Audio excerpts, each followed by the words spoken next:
আসসালামু আলাইকুম রহমতুল্লাহি ওয়া বারাকাতুহু।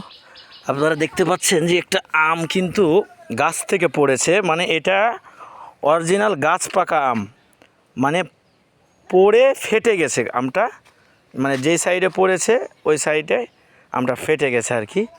এইটা মানে এটা এমনই একটা আম, মানে কি বলবো আপনাকে, মানে গাছে যে আমগুলো সাধারণত পাকে, তো সেই আমের স্বাদ আর পাড়ার পরে যেটা পাকে তার স্বাদের মধ্যে অনেক কিন্তু পার্থক্য। তো আলহামদুলিল্লাহ আমরা দেখতে পাচ্ছি এখানে হিমসাগর রাখা আছে অনেকগুলা, যেটাকে রাজশাহীতে ক্ষীরসাপাত বলে।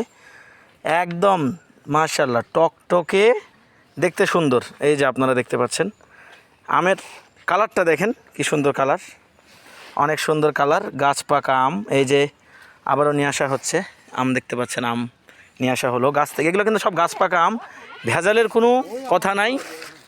আলহামদুলিল্লাহ একদম গাছ থেকে পেড়ে আমগুলা নিয়ে আসা হয়। আমি কিন্তু এখন বাগানে অবস্থান করছি, আপনারা দেখতে পাচ্ছেন আমরা এখন বাগানে আছি, রাজশাহীর বাগান। বাগান থেকে সরাসরি পাড়া হয়েছে, একদম সুন্দর আম, সাইজ বড় আলহামদুলিল্লাহ। তো যাদের লাগবে ইনশাআল্লাহ আমাদেরকে নক করতে পারেন ইনশাআল্লাহ।